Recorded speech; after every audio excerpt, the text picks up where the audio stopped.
Hello दोस्तों, welcome back to backbenchers. मैं हूं रितेश और हम पढ़ रहे थे रीजनिंग। ठीक है, आज जो हम टॉपिक स्टार्ट करने जा रहे हैं वो एग्जाम पॉइंट ऑफ व्यू से बहुत ही इंपॉर्टेंट टॉपिक है। ठीक है, और इसमें कई बच्चों को डाउट्स भी रहते हैं। देखिए, आज का जो हमारा टॉपिक है वो है डिस्टेंस एंड डायरेक्शन टेस्ट।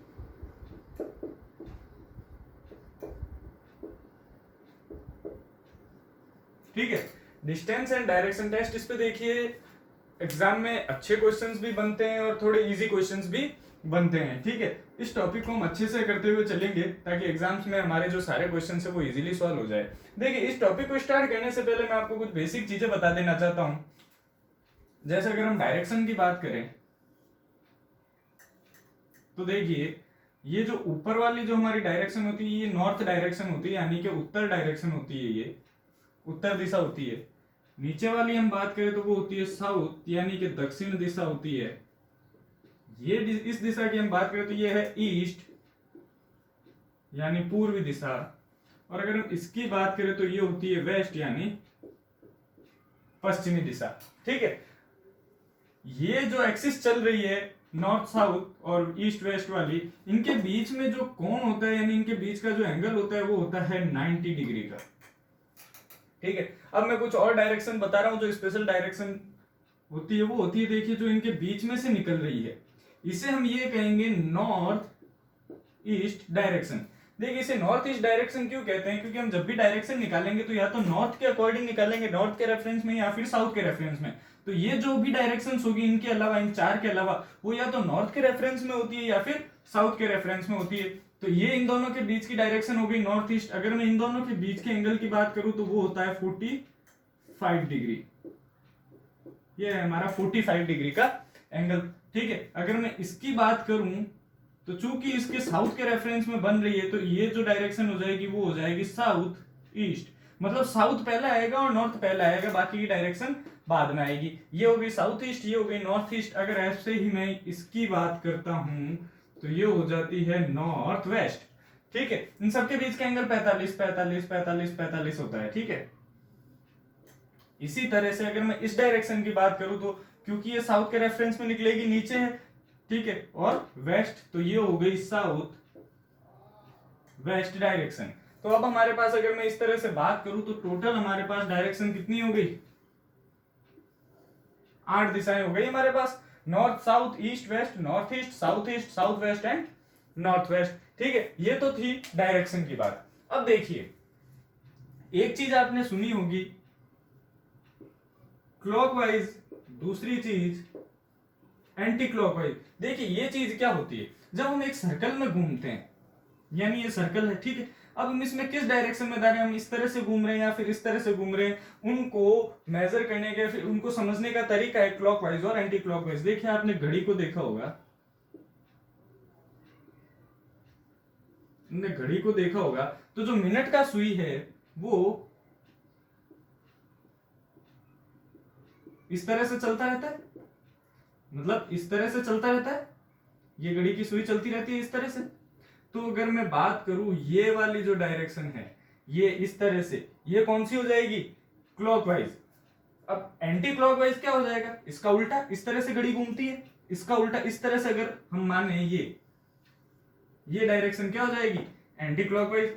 अगर क्लॉकवाइज अगर हमें क्वेश्चन में कहीं पर दिया हुआ है तो क्लॉकवाइज का मतलब ये हो जाएगा जिस तरह से घड़ी का मिनट का सुई घूमती है या फिर सारी घड़ी की सुइयां घूमती है, और एंटी क्लॉकवाइज हो जाएगी उसकी ऑपोजिट डायरेक्शन। ठीक है, ये हो जाता है क्लॉकवाइज और एंटी क्लॉकवाइज। एक देखिए, जब हम ये कहते हैं कि हम लेफ्ट मुड़ रहे हैं, लेफ्ट मुड़ने का मतलब क्या होता है? हम किस डायरेक्शन में चल रहे हैं? एंटी क्लॉकवाइज डायरेक्शन में।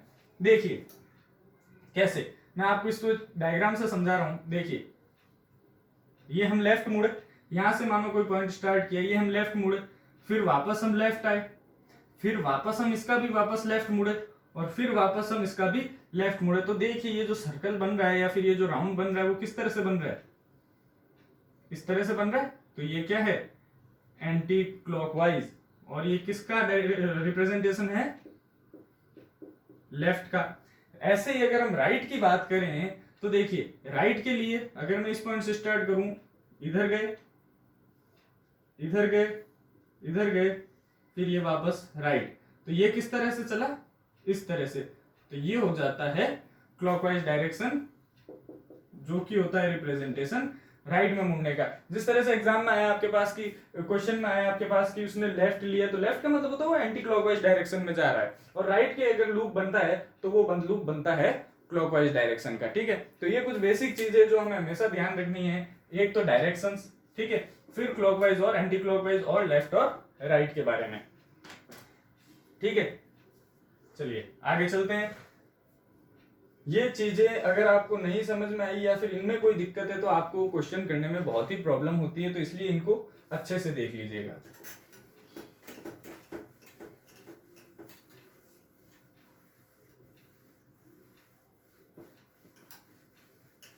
अब देखिए इसमें भी कुछ थोड़े बहुत टाइप्स होते हैं, किस किस टाइप के क्वेश्चन बनते हैं। तो देखिए इसका जो पहला टाइप है या फिर फर्स्ट टाइप के जो क्वेश्चंस बनते हैं वो होते हैं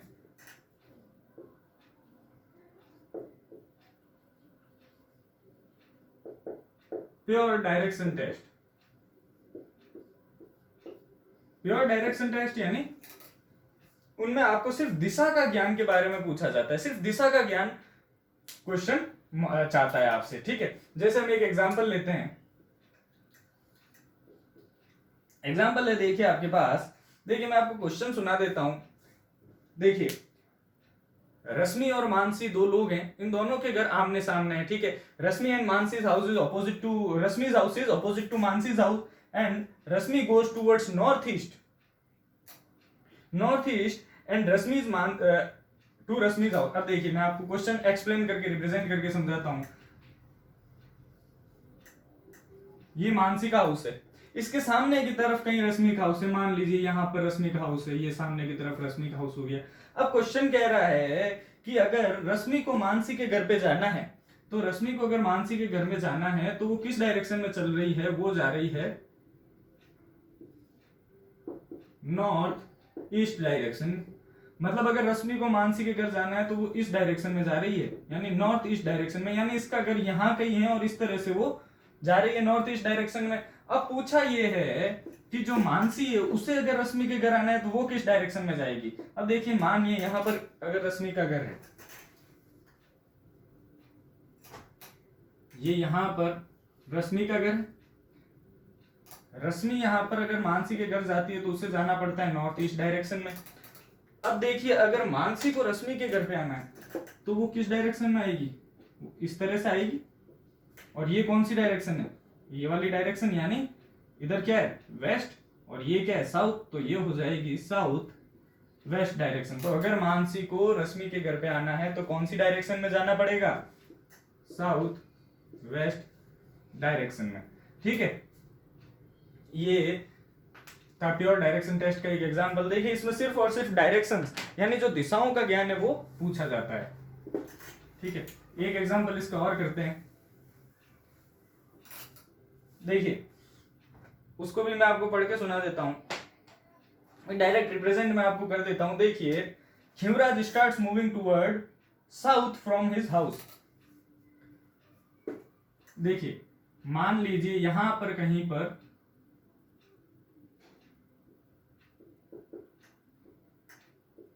कविराज का घर है, जिसको कि क्या पॉइंट दिया है, पी। मान लो इस घर का नाम पी है, कविराज है ये और इसके घर का नाम है पी। यहां से वो साउथ डायरेक्शन में जाता है, ये साउथ डायरेक्शन में चला गया।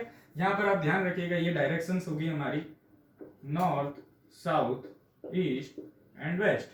ठीक है, शिवराज साउथ की में चला गया। ठीक है, ही वॉक्स सम डिस्टेंस यानी वो कुछ दूरी तक चलता है and turns to his left. अब देखिए ये इसके लेफ्ट की तरफ मुड़ता है। अब मान लीजिए अगर आप नॉर्थ में जाते हैं तो नॉर्थ में तो आपका जो आपका लेफ्ट है वो लेफ्ट रहेगा और जो आपका राइट है वो राइट रहेगा। लेकिन यही जब हम साउथ में जाते हैं तो ये चीजें उल्टी हो जाती है, क्योंकि एक तो हम यहाँ चल रहे हैं तो जो मेरा राइट है वो ये राइट रहेगा और जो लेफ्ट है वो ये लेफ्ट रहेगा। ठीक है, लेकिन जब मैं ऐसे उल्टा घूम जाता हूं तो ये दोनों ही डायरेक्शंस ऑपोजिट हो जाती है, लेफ्ट राइट बन जाता है और राइट लेफ्ट बन जाता है। तो ये आप इजी वे में इसको याद रखने का ये तरीका है कि अगर आप नॉर्थ में जा रहे हैं तो जो आपका लेफ्ट है वो लेफ्ट होगा और जो राइट है वो राइट होगा। लेकिन जब आप साउथ में जा रहे होते हैं तो ये चीज आपस में उल्टी हो जाती है। मतलब अगर उसने कहा कि आप लेफ्ट में जा रहे हैं तो आपको राइट में मुड़ना है, और राइट का पूछा है तो लेफ्ट में मुड़ना है। अब ये कह रहा है कि उसके बाद वो लेफ्ट में मुड़ता है, तो वैसे तो लेफ्ट ये होना चाहिए अगर वो नॉर्थ में जाता तो। अब चूंकि वो नीचे आ रहा है यानी साउथ में जा रहा है तो उसका हो गया ये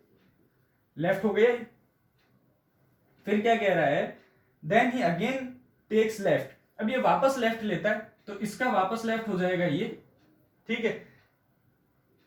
and walks a certain distance and continuous moving, he takes a final turn rightward. अब देखिए राइट में मुड़ता है ये, यानी राइट में अगर इसको मुड़ना है, अब इसकी डायरेक्शन कौन सी हो गई, नॉर्थ डायरेक्शन हो गई। अब इसको राइट में मुड़ना है, यानी जो हमारा राइट होगा भाई इसका भी राइट हो जाएगा। ये राइट में मुड़ गया, राइट में मुड़कर ये कहां पहुंच गया, पॉइंट एम की तरफ पहुंच गए, पॉइंट एम पर ये पहुंच गया। अब क्वेश्चन में आपको पूछा गया है कि जब ये राइट मुड़ता है तब उसकी डायरेक्शन क्या होती है।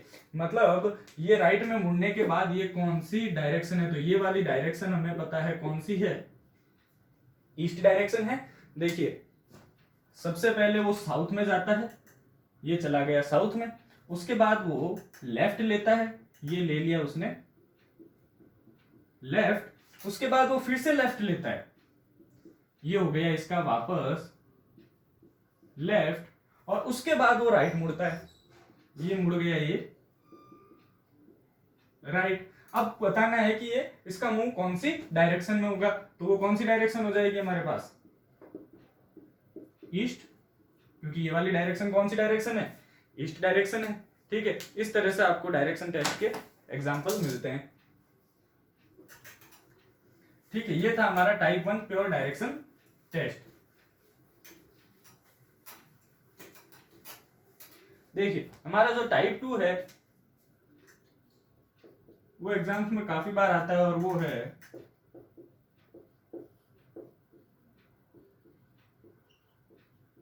डिस्प्लेसमेंट रिलेटेड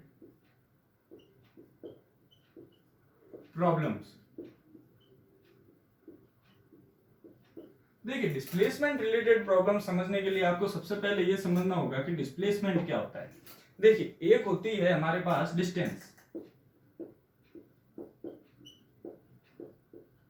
दूसरा हमारे पास होता है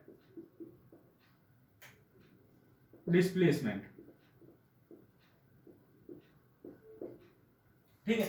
अब देखिए डिस्टेंस और डिस्प्लेसमेंट में क्या डिफरेंस है। देखिए मान लीजिए ये पॉइंट ए है और ये पॉइंट बी है, ठीक है। अब किसी इंसान को या मुझे ए पॉइंट से बी पॉइंट की तरफ जाना है, तो मान लीजिए मैं कुछ इस तरह से गया, भाई मैं इस तरह से जा सकता हूं, या फिर मैं इस तरह से गया, या फिर इस तरह से सीधा गया, या फिर मैं इस तरह से घूम के गया, इस तरह से घूम के कुछ आया यहां पर, ठीक है।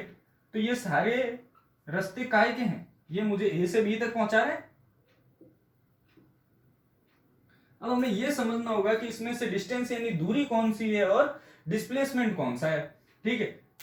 तो देखिए ये सारी दूरियां हैं, ये मान लीजिए ये पाथ 1 था, ये पाथ 2 था, ये पाथ 3 और ये पाथ 4 है। तो देखिए ये चारों ही दूरियां हैं, ठीक है। लेकिन डिस्प्लेसमेंट क्या होता है, डिस्प्लेसमेंट होता है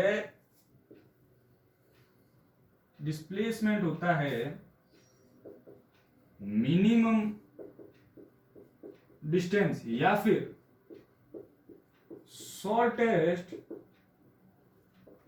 डिस्टेंस बिटवीन 2 पॉइंट्स, यानी किन्हीं भी दो बिंदुओं के बीच की न्यूनतम दूरी क्या होती है, डिस्प्लेसमेंट होती है हमारे पास। यानी ये 2 पॉइंट है ए और बी, इनके बीच की जो न्यूनतम दूरी होगी वो होगी हमारी डिस्प्लेसमेंट। तो अगर मैं इनकी न्यूनतम दूरी देखूं तो न्यूनतम दूरी हमारे पास कौन सी है, ये है हमारे पास न्यूनतम दूरी, डायरेक्ट डिस्टेंस, ये इन दोनों के बीच की न्यूनतम दूरी है। बाकी साहब देखिए इससे ज्यादा ही होगी, ये इससे ज्यादा होगी, ये इससे ज्यादा होगी, और ये तो बहुत ही लंबी हो जाएगी। तो जो न्यूनतम दूरी होती है वो होती है हमारी डिस्प्लेसमेंट, ठीक है। अब डिस्प्लेसमेंट पर जो किस क्वेश्चंस आते हैं उनमें हमें एक कॉन्सेप्ट और ध्यान में रखना होता है। देखिए ये तो था साइंस का कॉन्सेप्ट, अब एक मैथ का कॉन्सेप्ट भी हमें ध्यान रखना होता है। देखिए एक होता है राइट एंगल ट्राइंगल,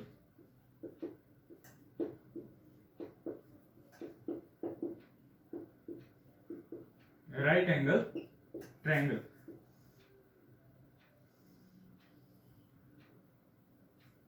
ठीक है, ये होता है right angle triangle. Right angle triangle यानी यहां पर इसके क्या बनता है, राइट एंगल यानी 90 डिग्री का कोण बनता है। मान लीजिए ए, ये बी, ये सी, ठीक है, ये ट्राइंगल एबीसी है, त्रिभुज एबीसी, और ये राइट एंगल ट्राइंगल है, ठीक है।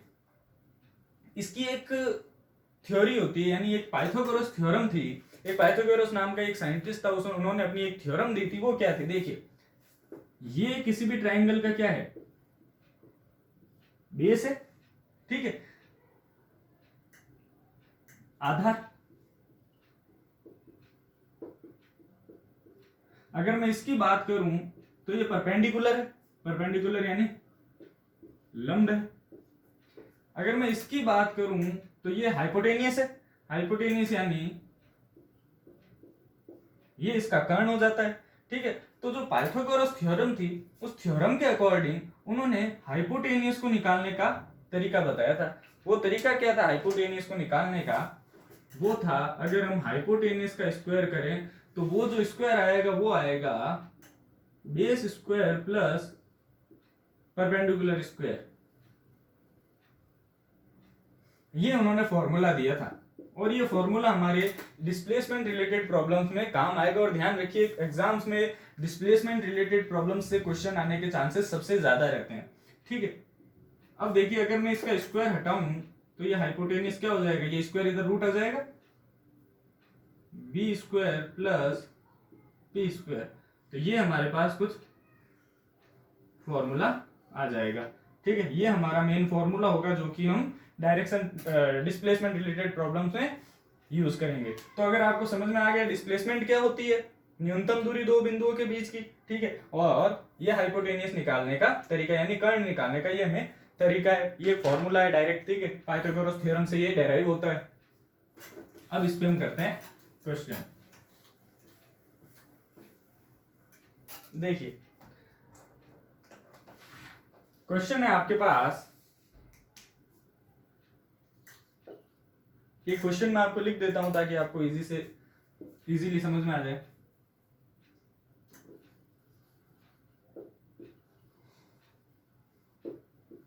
After going 60 meters towards north,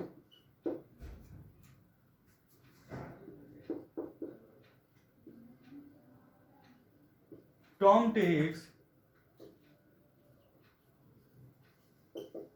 a right turn and goes for another 16 metre, ठीक है। He then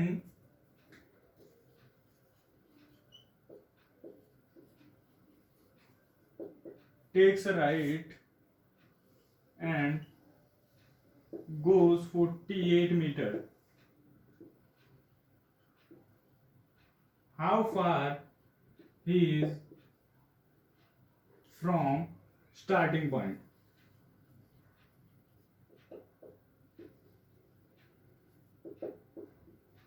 देखिए इसको मैं आपको हिंदी में ट्रांसलेट कर देता हूं। टॉम है वो 60 मीटर उत्तर की तरफ जाता है, उसके बाद राइट मुड़ जाता है यानी दाएं मुड़ जाता है, और उसके बाद फिर से 16 किलोमीटर और चलता है। उसके बाद वो एक और राइट लेता है और उसके बाद उसमें उस डायरेक्शन में 48 मीटर और चलता है। अब आपसे पूछा ये गया है कि वो स्टार्टिंग पॉइंट जो है वो शुरुआत का जो बिंदु है उससे कितना दूर है। देखिए सबसे पहले हमने बात की यहां पर इस पॉइंट पर कहीं पर टॉम है, ठीक है, यहां से 60 मीटर नॉर्थ की तरफ चलता है, ये नॉर्थ में ये 60 मीटर, मान लीजिए इसको पॉइंट दे दिया ए और ये पॉइंट है बी। उसके बाद देन इट टेक्स राइट, ये इसने राइट लिया और 16 मीटर चला। देन इट टेक्स राइट, फिर ये राइट लेता है, ठीक है, और 48 मीटर चलता है, 48 मीटर चलता है, ठीक है। इसको पॉइंट को नाम दे दिया हमने सी और इस पॉइंट को नाम दे दिया हमने डी, ठीक है। अब ये पूछा है कि how far is from starting point, ये इसका स्टार्टिंग पॉइंट है, ये इससे कितना दूर है। तो अगर हम डायरेक्ट बात करें तो हमें न्यूनतम दूरी बतानी है, ये वाली डिस्टेंस हमें बतानी है। तो अब देखिए हमें इसमें पता क्या क्या है। देखिए ये डिस्टेंस 16 मीटर हो गई। अगर मैं इस डिस्टेंस की बात करूं तो इस पॉइंट को मैं ई नाम दे देता हूं। तो ई ए की अगर मैं बात करूं तो वो हमारे पास क्या हो जाएगी, A B minus C D अगर मैं कर दूं, यानी इस पूरी डिस्टेंस में से अगर मैं ये घटा दूं तो मेरे पास ये डिस्टेंस आ जाएगी।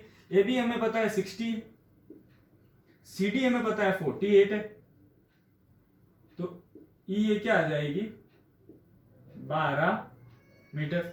यानी अब हमारे पास ये डिस्टेंस भी आ गई 12 मीटर। हमारे पास ये क्या हो गया, अब एक राइट एंगल ट्रायंगल बन गया। देखिए इस तरह से, ये 16 ये 12 और हमें ये निकालना है, ठीक है। तो हम क्या यूज करेंगे इसके अंदर, वही पाइथागोरस थ्योरम यूज करेंगे, हाइपोटेनियस हमें निकालना है, ठीक है। ये हो गया हमारा बेस और ये हो गया हमारा परपेंडिकुलर। तो जो हाइपोटेनियस होता है वो क्या होता है, रूट ऑफ बेस का स्क्वायर यानी 16 का स्क्वायर प्लस परपेंडिकुलर का स्क्वायर यानी 12 का स्क्वायर, ठीक है। देखिए 16 का स्क्वायर होता है 256 और 12 का होता है 144, ठीक है। तो ये क्या हो गया रूट 400 और रूट 400 का मतलब होता है 20। तो ये क्या आ गया, आंसर आ जाएगा हमारा 20 मीटर। यानी अब वो शुरुआती पॉइंट से कितना दूर है, केवल 20 मीटर दूर है। सबसे पहले वो 60 गया, फिर 16 गया, फिर वापस 48 नीचे आया, और अब जो डायरेक्ट डिस्टेंस इनके बीच में बची है वो क्या है 20 मीटर। और ये क्या है, एक तरह का डिस्प्लेसमेंट निकाला है हमने, ठीक है, न्यूनतम दूरी निकाली है हमने, और वो हो जाएगी, हमारा आंसर हो जाएगा 20 मीटर। एक क्वेश्चन और करते हैं इसका।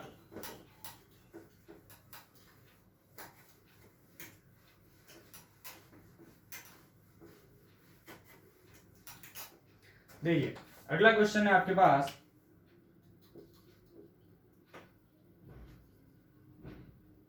माधुरी travels 14 kilometer west and then turns left and travels 6 kilometer and further turn left and travels 26 kilometre.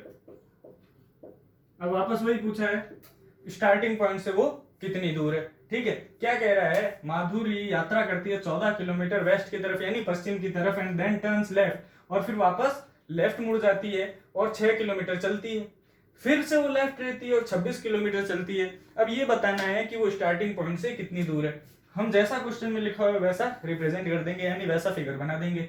सबसे पहले अगर हम बात करें वेस्ट डायरेक्शन, तो ये हो जाती है हमारी वेस्ट डायरेक्शन, ये वेस्ट, हमने माधुरी को 14 किलोमीटर वेस्ट भेज दिया, इस पॉइंट को नाम दे दिया ए, ये यहां पर पहुंच गई, ये डिस्टेंस हो गई 14 किलोमीटर, इस पॉइंट को बोल दिया B, and then turns left. अब देखिए वो लेफ्ट मुड़ गई यानी नीचे की तरफ आ गई, और कितनी चली 6 किलोमीटर, लेफ्ट मुड़ी और 6 किलोमीटर चली, ये 6 किलोमीटर, इस पॉइंट को हमने नाम दे दिया सी।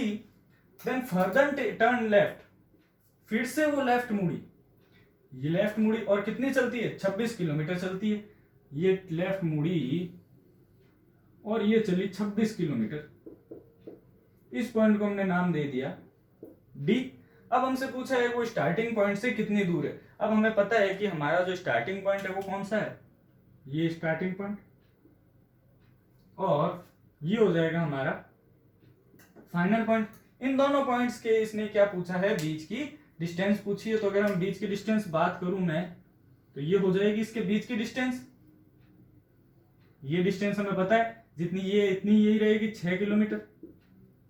अगर मैं इस डिस्टेंस की बात करूं तो देखिए टोटल 26 है, यहां तक 14 है, तो अगर मैं इसकी बात करूंगा तो वो कितनी हो जाएगी, 26 माइनस 14 हो जाएगी, यानी यहां पर बच जाएगा 12 किलोमीटर।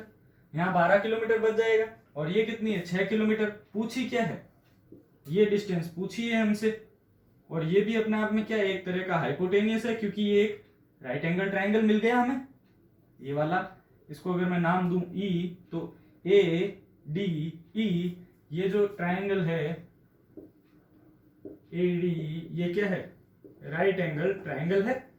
ठीक है, तो राइट एंगल ट्राइंगल में हमें क्या निकालना है, हमें हाइपोटेनियस निकालना है। वो क्या हो जाएगा, base square plus perpendicular square का रूट। ठीक है, तो वो हो जाएगा बेस, मान लीजिए हमारे पास 12 है, तो 12 का स्क्वायर प्लस परपेंडिकुलर है हमारे पास 6 का स्क्वायर।